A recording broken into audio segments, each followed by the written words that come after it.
Yair Rodriguez had his best moment of the fight, landing a grazing right head kick that snapped Alexander Volkanovski's head back, then following with a combination, including a left that landed flush to Volkanovski's jaw. Volkanovski nodded his head in acknowledgement of the blows. Then, he delivered a bruising right hook of his own that hurt Rodriguez badly. Volkanovski went in for the takedown and fired off a barrage of big punches from top position en route to a TKO at 4:19 of the third round Saturday in the main event of UFC 290 at T-Mobile Arena. With the victory, Volkanovski retained the UFC featherweight title. Rodriguez came in as the interim featherweight champion. "I'm the king of this division," Volkanovski said in his post-fight interview in the Octagon. "No one is ever stopping me."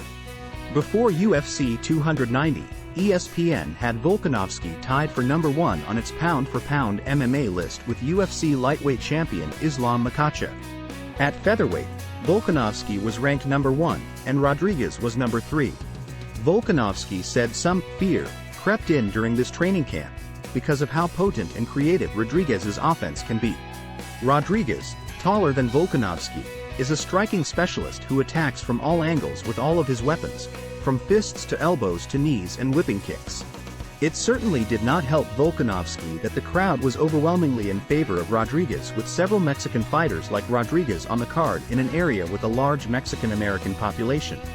But Volkanovski said he was able to turn a switch this week and focus on the task at hand. "You've got to expect the unexpected," Volkanovski said. "That's Yair. Anyone who knows this game knows how dangerous he was." Volkanovski, 26-2, moved up to challenge Makhachev in his previous fight, losing in a close unanimous decision. He said that is still a fight he wants down the road, but he likely needs surgery on his right arm. Volkanovski said he still would like to fight before the end of the year. The Australian-born fighter had won 22 straight fights before the loss to Makhachev, including his first 12 in the UFC. Volkanovski, 34, has been UFC featherweight champion since beating Max Holloway at UFC 245 on December 14, 2019. This was his 5th successful UFC featherweight title defense. Volkanovski is 11-0 in the UFC at 145 pounds. "You talk about well-rounded," Volkanovski said. "I've shown I could grapple and wrestle and strike with the best of them. I'm coming for all the records. The sky is the limit." Rodriguez, 15-4, 1-NC, won the interim title by beating Josh Emmett via second-round submission at UFC 284 in February. The fighter from Chihuahua, Mexico had won 2 in a row and 3 of 4 coming in. Rodriguez, 30, had only one loss since 2017 before Saturday. Alexander Pantoja bests Brandon Moreno again to win UFC flyweight title. Fans of the UFC's flyweight division have been absolutely spoiled with one classic title fight after another in recent years.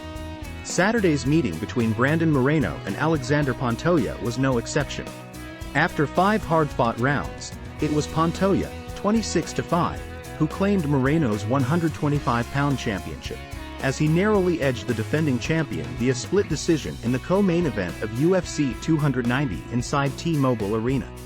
2 of the judges scored the title fight 48-47 for Pantoja, while a third had it 49-46 in Moreno's favor. It officially marked Pantoja's second win over Moreno, the 2nd of July 21, although it's really his third.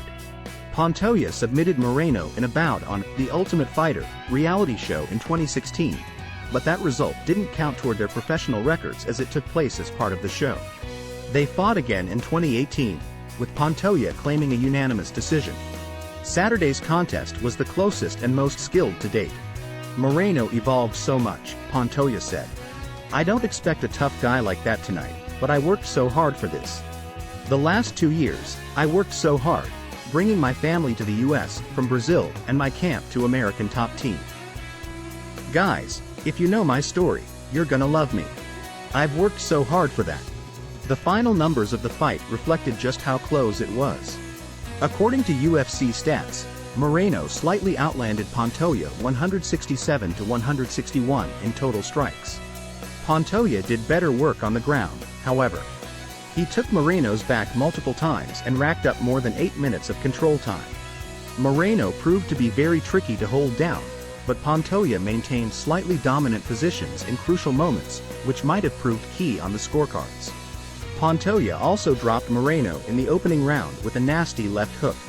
Moreno, 29, recovered quickly and never appeared close to going out, but Pantoja hurt him again with another left hook later in the round. Moreno roared back in the second round behind arguably one of the best jabs in MMA. He doubled and tripled up the jab on Pantoja, occasionally ripping in left hooks to the body and head. Moreno's shots bloodied Pantoja's forehead and nose by the third round, but Pantoja's takedowns, work in the clinch and body shots of his own all made for strong answers to Moreno's offense. The pace of the fight finally slowed a little in the fourth and fifth rounds when Pantoja worked his way into threatening grappling positions and Moreno was forced into a bit of caution. The victory snaps a two-fight streak in title fights for Moreno, who is from Tijuana. Earlier this year, he closed out a very rare four-fight rivalry against another Brazilian in Davison Figueiredo. Moreno unified the flyweight belt by finishing Figueiredo in the third round of their final meeting in January, but now surrenders the belt in his first attempted defense. Thanks for watching.